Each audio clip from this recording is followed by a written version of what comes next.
जय हिंद दोस्तों, वंदे मातरम। दिल्ली के मुख्यमंत्री अरविंद केजरीवाल और उनकी आम आदमी पार्टी के लिए मुश्किलों का सिलसिला थमने का नाम नहीं ले रहा है। दिल्ली आबकारी घोटाले में इन्फोर्समेंट डायरेक्टोरेट की तलवार अब और तेज हो गई है। दरअसल निचली अदालत से मिली राहत की खुशी अभी ठंडी भी नहीं हुई थी अरविंद केजरीवाल और आम आदमी पार्टी की कि ईडी ने दिल्ली हाईकोर्ट में चुनौती देकर के अरविंद केजरीवाल को 440 वोल्ट का झटका दे दिया है। आम आदमी पार्टी के जश्न का माहौल एक ही झटके में मातम में तब्दील हो गया और अरविंद केजरीवाल के चेहरे पर हवाइयां उड़ती नजर आ रही हैं।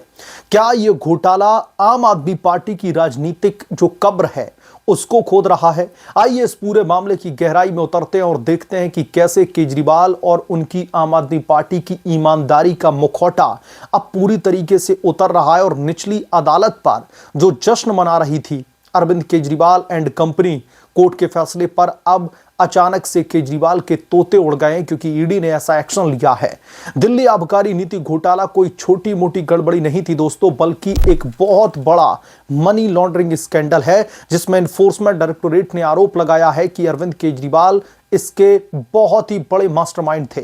यह घोटाला साल 2021-22 की दिल्ली एक्साइज पॉलिसी से जुड़ा है, जहां पर आम आदमी पार्टी की सरकार ने शराब के कारोबार को प्राइवेटाइज करने का फैसला लिया था। ईडी का दावा है दोस्तों कि इस पॉलिसी में बड़े पैमाने पर घूसखोरी की गई और करोड़ों रुपए की दरअसल किकबैक ली गई है, यानी कि बड़े पैमाने पर हेरफेर की गई है। इस बाबत केजरीवाल को ईडी ने बार बार समन भेजे, लेकिन उन्होंने इन्हें पूरी तरीके से नजरअंदाज किया, जैसे कि कानून उनके लिए कोई मायने ही नहीं रखता। ईडी के मुताबिक अरविंद केजरीवाल इस घोटाले के मास्टरमाइंड हैं और उनकी पार्टी ने इस पॉलिसी से गलत फायदा उठा करके चुनावी फंडिंग भी की। क्या आम आदमी पार्टी की ईमानदारी सिर्फ एक चुनावी जुमला थी? इस घोटाले ने दोस्तों दिल्ली की जनता को ठगा है, जहां पर शराब की बिक्री बढ़ाने के नाम पर सरकारी खजाने को लूटा गया है। हमारे और आपके पैसे, यानी कि आम जनता के टैक्स के पैसे को केजरीवाल की सरकार जब थी दिल्ली में उन्होंने लूटा। केजरीवाल ने 9 समन इग्नोर किए थे इन्वेस्टिगेटिव एजेंसी की, जिससे ईडी को 2 अलग अलग कंप्लेंट फाइल करनी पड़ी थी। यह दोस्तों आम आदमी पार्टी की अहंकारपूर्ण राजनीति का जीता जागता एक नमूना है, जहां पर मुख्यमंत्री खुद को कानून से ऊपर समझने लगे थे। ईडी की जांच से साफ है कि अरविंद केजरीवाल के संपर्क में आरोपी थे और पॉलिसी बनाने में बहुत बड़े पैमाने पर गड़बड़ियां की गईं। क्या अरविंद केजरीवाल दिल्ली की जनता से ये उम्मीद करते हैं कि वो उनकी आम आदमी वाली इमेज पर यकीन करें, जबकि घोटाले के तार सीधे तौर पर उनसे जुड़ रहे हैं? ईडी ने दोस्तों अरविंद केजरीवाल को पहला समन नवंबर 2023 में भेजा, लेकिन उन्होंने इसे पूरी तरीके से नजरअंदाज कर दिया, यानी कि कानून को साफ तौर पर जूते की नोक पर रख रहे थे अरविंद केजरीवाल। उसके बाद में 8 और समन उनको एक एक करके भेजे गए, लेकिन हर बार उनकी तरफ से बहाने बनाए गए। केजरीवाल ने दावा किया कि समन गैर कानूनी है, लेकिन एनफोर्समेंट डायरेक्टोरेट की जांच से साफ है कि वो पूछताछ से, यानी कि इंटेरोगेशन से भाग रहे थे। 21 मार्च 2024 को एनफोर्समेंट डायरेक्टोरेट ने अरविंद केजरीवाल को गिरफ्तार कर लिया, जो आम आदमी पार्टी के लिए सबसे तगड़ा झटका था। फिलहाल वो मनी लॉन्ड्रिंग केस में अंतरिम बेल पर बाहर हैं, लेकिन ईडी की नजर उन पर लगातार टिकी हुई है, क्योंकि ईडी ने पीएमएलए यानी कि prevention of money laundering act के तहत कार्रवाई की है और केजरीवाल ने इसकी वैधता पर सवाल खड़े कर दिए थे। लेकिन दोस्तों अदालत ने उन्हें राहत नहीं दी। यह आम आदमी पार्टी की विफलता है कि उनके नेता जांच से भागते फिर रहे हैं। क्या ईमानदार राजनीति का दावा करने वाली पार्टी अपने मुख्यमंत्री को जांच से बचाने के लिए अदालतों का सहारा ले रही है? ईडी की कार्रवाई से दोस्तों साफ है कि घोटाले में बड़े नाम शामिल हैं और अरविंद केजरीवाल का नाम सबसे ऊपर है। 22 जनवरी 2024 को निचली अदालत ने अरविंद केजरीवाल को बड़ी राहत दी थी। कोर्ट ने कहा था कि समन ठीक से सर्व नहीं किए गए और अरविंद केजरीवाल ने जानबूझकर के अवहेलना नहीं की। अदालत ने यह भी माना था कि मुख्यमंत्री होने के नाते उनके आने जाने का अधिकार है। आम आदमी पार्टी ने इसे बड़ी जीत बता करके जश्न मनाना शुरू कर दिया, जैसे कि घोटाले के सारे आरोप धुल गए। और दोस्तों इस राहत को अरविंद केजरीवाल ने कैसे पॉलिटिसाइज किया, जरा यह भी समझ लीजिए। गुजरात से लेकर के पंजाब तक और दिल्ली में आम आदमी पार्टी के नेता यह कहने लगे, लोगों को गुमराह करने लगे कि शराब घोटाला मामले में कोर्ट ने बरी कर दिया है केजरीवाल को। कितना बड़ा झूठ जनता से। केजरीवाल के वकीलों ने दावा किया कि ईडी को की जो कार्रवाई है वो राजनीति से प्रेरित है, लेकिन सच्चाई तो यह है कि आम आदमी पार्टी की सरकार में ही यह घोटाला हुआ। यह राहत आम आदमी पार्टी के लिए एक सांस की तरह थी, लेकिन ईडी ने इसे बर्दाश्त नहीं किया। पार्टी के नेता जश्न मना रहे थे, लेकिन अब ईडी की चुनौती से उनके चेहरे पर जो है तोते उड़ चुके हैं।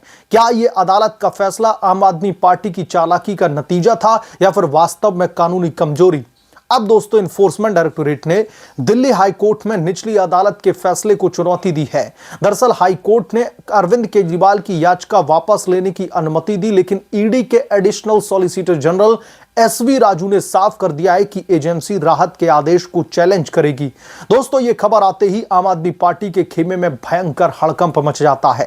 केजरीवाल जो खुद को आम आदमी कहते हैं, अब हाई कोर्ट की सुनवाई का इंतजार कर रहे हैं।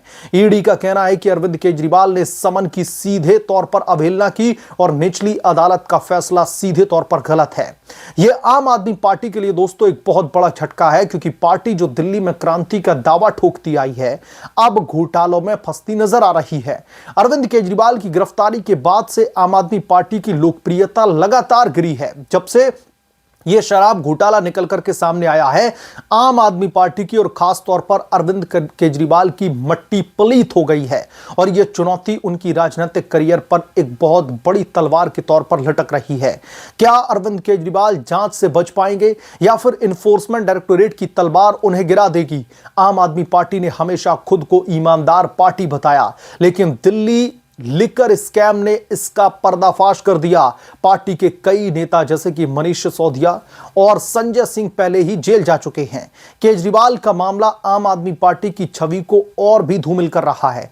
लोकसभा के चुनावों के करीब यह घोटाला आम आदमी पार्टी के लिए घातक साबित हुआ था। यह हमने पहले भी देखा कि कैसे इस घोटाले की वजह से अरविंद केजरीवाल की दिल्ली में आम आदमी पार्टी के जो सांसद के कैंडिडेट थे, सबकी जमानत जब्त हो गई और विधानसभा में भी यही हाल हुआ। दिल्ली की जनता अब सवाल उठा रही है कि क्या आम आदमी पार्टी की सरकार ने शराब माफियाओं से सांठगांठ कर रखी थी? ईडी की जांच से साफ है कि पॉलिसी में अनियमितताएं थी और अरविंद केजरीवाल इसके केंद्र में हैं। आपकी प्रतिक्रिया हमेशा की तरह राजनीतिक साजिश का रोना रो रही है, लेकिन फैक्ट्स कुछ और कहते हैं। पार्टी के कार्यकर्ता अभी हताश दिखाई दे रहे हैं और अरविंद केजरीवाल की जो मासूमियत है उसका दावा बेहद ही हास्यास्पद लग रहा है। यह समय आम आदमी पार्टी के लिए आत्मचिंतन का है, लेकिन लगता है कि अभी भी बहाने बनाने में लगे हैं, क्योंकि अरविंद केजरीवाल को अगर छींक भी आती है तो केजरीवाल उसके लिए प्रधानमंत्री नरेंद्र मोदी को, भारतीय जनता पार्टी को, अमित शाह को जिम्मेदार ठहरा देते हैं। लेकिन केजरीवाल के इस घोटालों के कच्चे चिट्ठे अब लोगों के बीच में सामने आ रहे हैं। निचली अदालत की तरफ से अरविंद केजरीवाल को एक राहत मिलती है समन के मामले में, क्योंकि इन्फोर्समेंट डायरेक्टोरेट का सीधे तौर पर यह आरोप था कि अरविंद केजरीवाल को बैक टू बैक हमने कई समन भेजे, लेकिन केजरीवाल ने किसी भी समन का ठीक तरीके से जवाब नहीं दिया। लिहाजा 2 कंप्लेंट्स फाइल की गई थी और इसी बेसिस पर जब निचली अदालत में सुनवाई होती है तो कोर्ट ने अरविंद केजरीवाल को इस मामले में बहुत बड़ी राहत देते हुए इन्फोर्समेंट डायरेक्टोरेट को झटका दिया था और कोर्ट के इसी फैसले को राजनीतिक तौर पर केजरीवाल एंड कंपनी ने भुनाने की कोशिश की।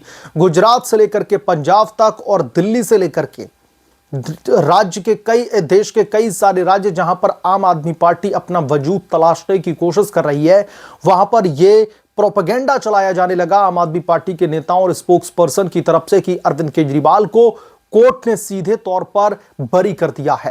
दिल्ली के शराब घोटाला मामले में यह फाइनल वर्डिक्ट आ चुका है और एक बहुत बड़ी राहत मिली अरविंद केजरीवाल को। इस तरीके का एक नैरेटिव सेट किया जाने लगा। लेकिन दोस्तों, असल में सच्चाई यह थी कि उन समन को लेकर के जो केस फाइल किया गया था उस केस में राहत मिली थी, लेकिन अब उस राहत पर भी बट्टा लगता दिख रहा है।